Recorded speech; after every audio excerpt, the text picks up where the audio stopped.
Des milliers de personnes ont manifesté à Niamey devant l'ambassade de France au Niger. Pour la plupart partisans de la junte qui a pris le pouvoir lors du coup d'État en début de semaine, ils ont brandi des drapeaux russes et scandé le nom de Vladimir Poutine. Pour eux, la France se comporte toujours en puissance coloniale dans ce pays qui est l'un des plus pauvres d'Afrique. Dans un tweet, la ministre française des Affaires étrangères a indiqué que la France demandait le retour sans délai de l'ordre constitutionnel et du président Bazoum. Emmanuel Macron a dit qu'aucune attaque contre la France ou ses intérêts ne serait tolérée. Pas de quoi calmer les manifestants. I would like also to say to the European Union, African Union and ECOWAS, please stay out of our business. La CEDEAO a lancé un ultimatum d'une semaine à la junte pour revenir à l'ordre constitutionnel, sans quoi une intervention armée n'est pas exclue. Moscou a été la cible d'une nouvelle attaque de drones ukrainiens. Selon le maire de la capitale russe, plusieurs d'entre eux ont été abattus avant d'atteindre leur cible et se sont écrasés sur 2 immeubles de bureaux sans faire de blessés. L'aéroport international Vnukovo a dû être fermé temporairement. Malgré les 500 km qui séparent Moscou de la frontière ukrainienne, la ville est depuis 2023 régulièrement la cible d'attaques du même type. Plus au sud, en Crimée annexée, le ministère russe de la Défense a indiqué avoir détruit 25 drones ukrainiens, dont certains ont été neutralisés par des moyens électroniques. 9 drones se sont écrasés en mer Noire, a-t-il ajouté, précisant que l'attaque n'avait pas fait de victimes. Les forces armées russes ont également affirmé avoir repoussé une attaque dans la région de Zaporizhia. Enfin, un tir de missile russe sur la ville ukrainienne de Soumy a fait au moins un mort et 5 blessés, selon la police.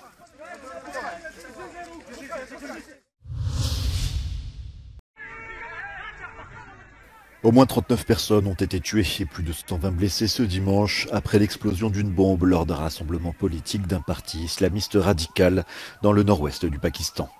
Plus de 400 personnes et sympathisants de la formation étaient rassemblés sous une tente près de la frontière avec l'Afghanistan au moment de l'attentat.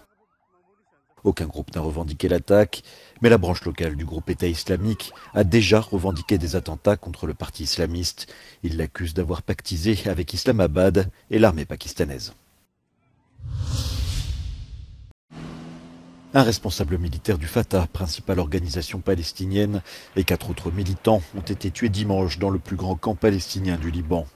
Cela porte à 6 le nombre de morts dans les affrontements opposant le Fatah à des groupes islamistes depuis l'aube ce dimanche. Des affrontements entre groupes rivaux ont souvent lieu dans ce camp où vivent 54 000 réfugiés palestiniens, auxquels s'ajoutent des milliers d'autres qui ont fui la guerre en Syrie. En vertu d'un accord de longue date, l'armée n'y pénètre pas et la sécurité est assurée par des factions palestiniennes.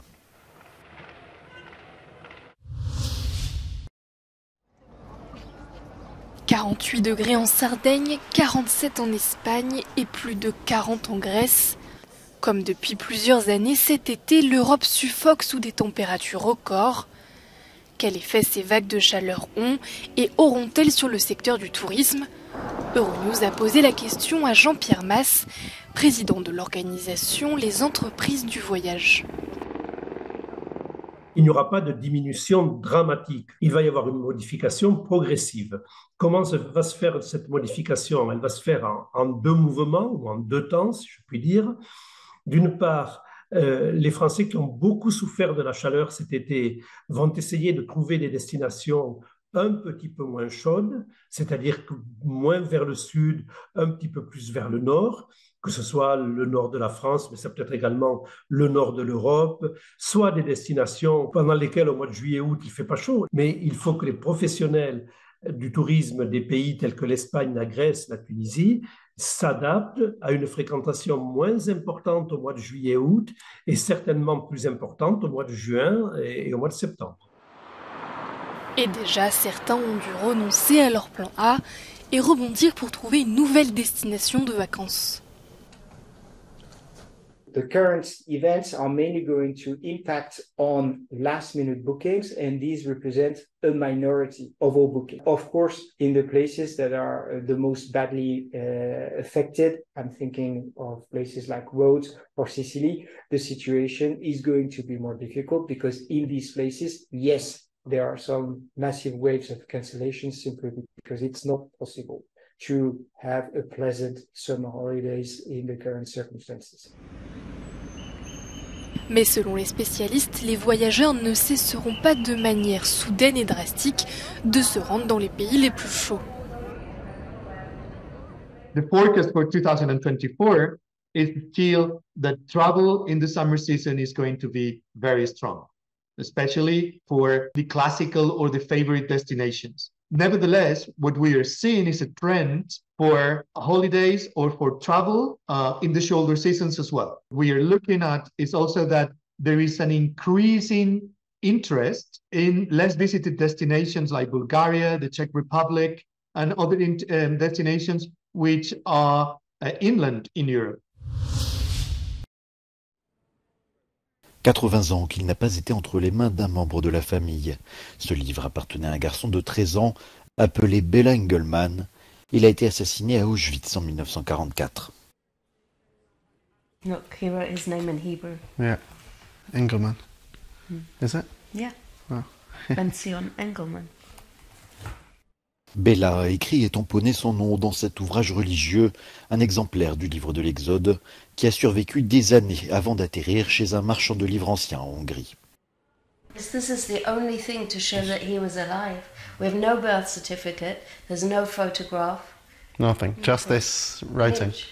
Bela. Someone watched us on TV, wanted to learn more, and then realised that their father actually might have had books from Lily's family. These German. Lily, la sœur aînée de Bela qui a survécu à l'Holocauste, a commencé à faire des recherches sur son passé il y a 3 ans avec l'aide de son arrière-petit-fils Dov. Elle a retrouvé la famille du soldat américain qui l'a libéré en 1945. Nice to meet you. Nice to meet you. So nice to meet you. It is so nice to meet you. I can't believe it. Wow. Neither can I. Un message viral sur Twitter a permis à Lily de retrouver les enfants du soldat. Depuis cette rencontre et la couverture médiatique qui a suivi, des images de Lily en 1945 ont également été découvertes. I think this story, if you would have told me before it happened that it could happen, I probably would have laughed and not believed you. Le succès de l'histoire a conduit Dov en Hongrie, avec pour mission de renouer avec le passé de la famille.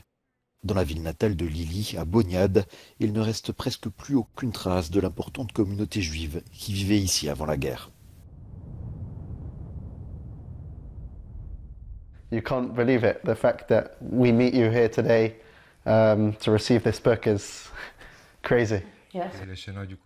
Pour le libraire Zol Brauer et sa femme Erika, c'est un miracle que ce livre ait survécu. Ils se disent heureux de l'offrir à Lily. Elle est aujourd'hui âgée de 99 ans et est en convalescence à l'hôpital après une opération de la hanche. Cela faisait près de 8 décennies qu'elle n'avait plus vu de traces de son frère décédé. For the Jewish people, it cannot be that should be the end. To be able to give her this tangible link to her brother's existence was so special. So this here is my great grandmother. Dov, qui possède des photos de famille du frère aîné et des jeunes sœurs de Lily, aimerait maintenant trouver une photo de Bela pour compléter sa collection. The last family photo together, which doesn't include Bela. Les athlètes russes et bélarusses seront-ils autorisés à participer aux Jeux Olympiques de Paris 2024 ? À un an de l'événement, le Comité international olympique n'a pas encore tranché la question. Le flou persiste alors que les qualifications de nombreuses disciplines ont débuté. Since 1992, the age of boycott has been over. But now it's a new situation with the Russian invasion in Ukraine, and the IOC tries to find a middle ground by permitting athletes from Russia and Belarus as neutral athletes. But since there's so much resistance by many federations and national Olympic committees, I think we will just see a very limited presence of athletes from those two countries. En mars dernier, le CIO avait recommandé aux différentes fédérations d'autoriser la participation aux compétitions des athlètes russes et bélarusses sous bannière neutre, à condition qu'ils n'aient pas soutenu publiquement la guerre en Ukraine et qu'ils ne soient pas associés à l'armée. Des recommandations qui ne concernent pas les JO. And the IOC made it clear that nobody who was in the army who publicly supported the war would be permitted at the Olympics. So this sets the bar already quite high. Il y a quelques jours, le CIO a procédé à la traditionnelle distribution des invitations aux comités nationaux olympiques. 203 pays ont été invités, pas la Russie ni le Bélarus. L'organisation pourrait attendre le dernier moment pour prendre une décision. En attendant, l'Ukraine a autorisé ses athlètes à affronter des Russes et des Bélarusses concourant sous bannière neutre, ce qui semble éloigner le pays d'un boycott des JO. It's a very critical decision and situation, and it's not the only conflict in the world. And we should also not forget that many Russian and Belarusian athletes are not in favor with the war. So it's very difficult to answer the question where to draw the line. So the IOC tries here to find a compromise that suits everybody.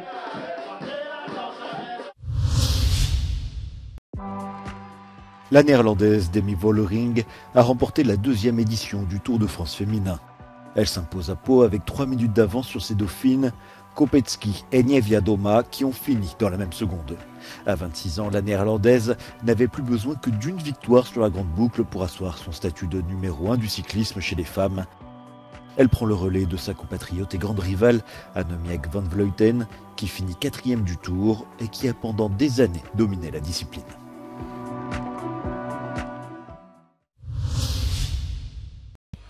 Il était parti de la 6e place sur la grille de départ. Max Verstappen s'est pourtant imposé lors du Grand Prix de Belgique ce dimanche. Le néerlandais champion du monde en titre a terminé 22 secondes devant son coéquipier de Red Bull, Sergio Pérez. Le pilote Ferrari, Charles Leclerc, termine à la 3e place pour un 3e podium de la saison. Lewis Hamilton finit en 4e position pour Mercedes. Cette victoire rapproche Verstappen d'un 3e titre mondial consécutif. Il devance désormais Pérez de 125 points au classement général.